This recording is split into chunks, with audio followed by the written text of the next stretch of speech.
You guys, Sydney Sweeney has found herself in some major trouble for a new jeans ad that she just did. We're gonna break down everything that people have been saying about her lately. So Sydney Sweeney is currently under fire over a new ad she did with American Eagle. It's gone completely viral for all the ways you don't want to go viral, as people are seriously calling it tone deaf, weirdly sexual, and even unoriginal, with many accusing the brand of copying the infamous Brooke Shields Calvin Klein ad. And if you don't know, Brooke's 1980s campaign was one of the most controversial fashion ads of its time. She was only 15 years old when she posed in Calvin Klein jeans and said, "You want to know what comes between me and my Calvins? Nothing." The campaign was hugely criticized for being way too sexual, especially because she was a minor. The secret of life lies hidden in the genetic code. Genes are fundamental in determining the characteristics of an individual and passing on these characteristics to succeeding generations. Occasionally, certain conditions produce a structural change in the gene, which will bring about the process of evolution. This may occur in one or more of the following ways.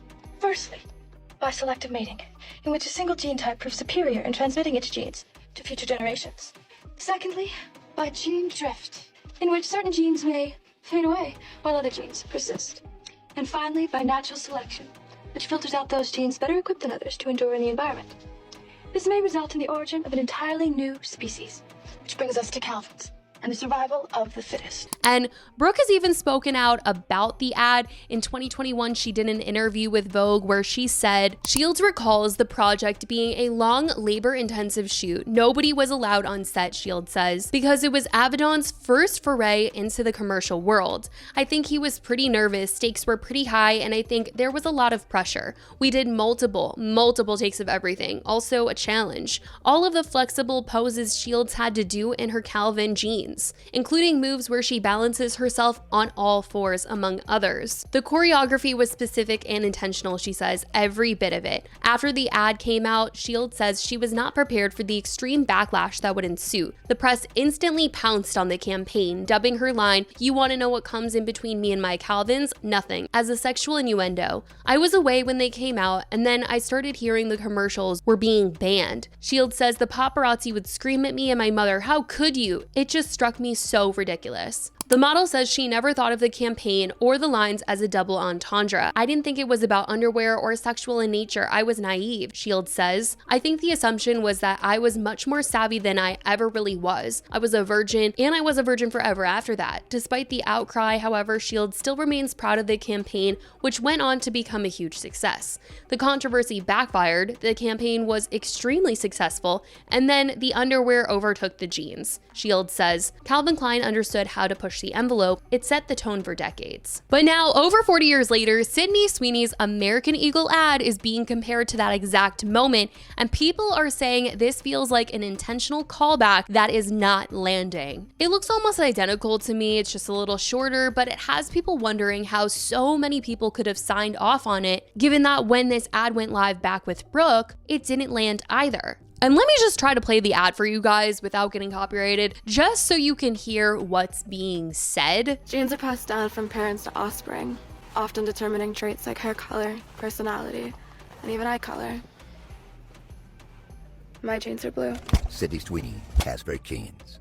The backlash started immediately with people online saying that the ad was awkward, weirdly self-obsessed, and just trying way too hard to be sexy or something. And those online brought up the fact that Sydney just did a brand deal launching a limited edition soap with Dr. Squatch called Sydney's Bathwater Bliss.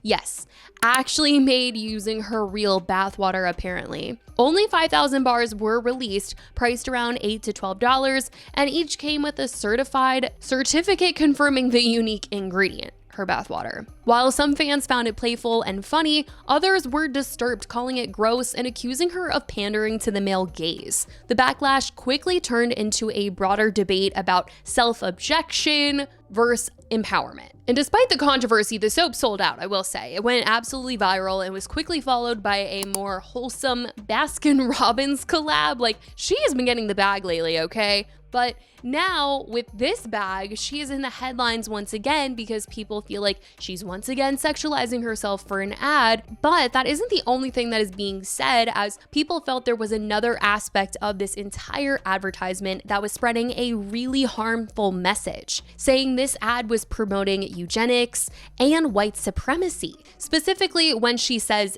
genes are passed down from parents to offspring, often determining traits like hair color, personality, and even eye color. The camera then pans up to her blue eyes and she says, "My genes are blue." Now, obviously, they're trying to do a play on words on genes like GENES and JEANS. But people felt like they had just entirely missed the mark here. I've worked in marketing for 15 years, and one of my favorite things to say whenever I see like a billboard or a television show or something that looks a little problematic is there were meetings about that. There were so many meetings about that. And I want to talk about how many meetings this had to go through. How many people saw this before it even got to us? And this is what they pitched for Q3.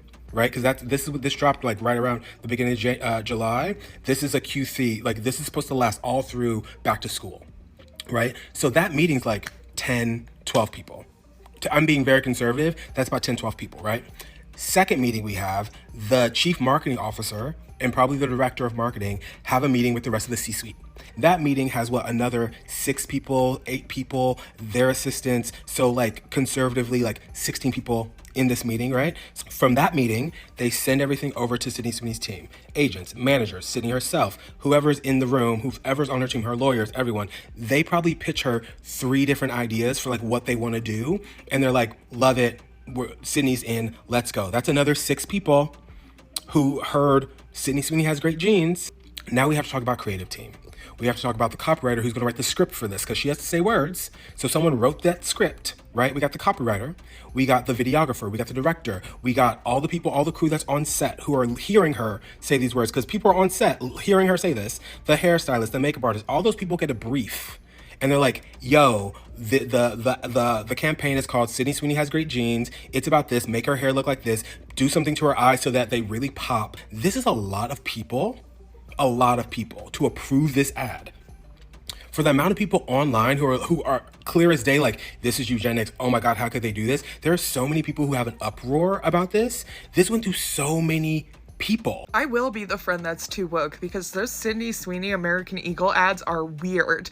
Like fascist weird. Like propaganda weird. Should we be surprised that a company whose name is literally American Eagle is making fascist propaganda like this? Probably not, but it's still really shocking. Like a blonde-haired, blue-eyed white woman is talking about her good genes. Like, that is propaganda.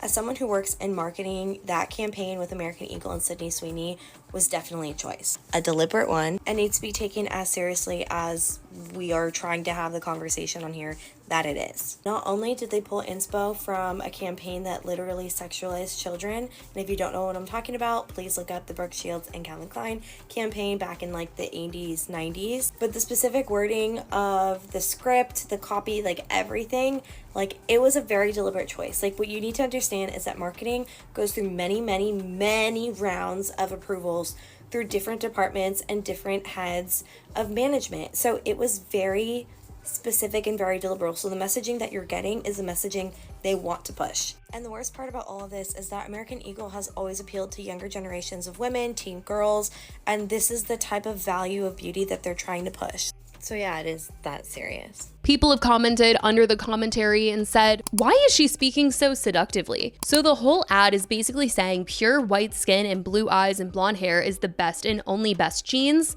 saying my genes are blue with a blonde, blue-eyed actress just hits weird. It sounds like a white purity dog whistle, and that's why people are uncomfortable. Why are we sexualizing genes? I'm trying to work out whether or not this sexism is more prominent or the white supremacy. Genuinely, who let this happen? Why is she talking like this?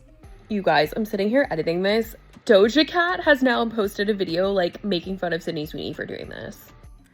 Genes are passed down from parents to offspring, often determining traits like hair color, personality, and even eye color. My genes are blue. Some people are calling out the backlash itself, saying it's being blown way out of proportion and it was just a fun play on words, but the whole situation has just gotten so viral as people are like they knew exactly what was going on based on the fact that this isn't the first time an ad like this has gone around. But I want to know what you guys think about this entire thing, what they're saying about Sydney Sweeney, everything. Let me know your thoughts in the comments. I love you guys so much and I will talk to you in the next video. Bye guys.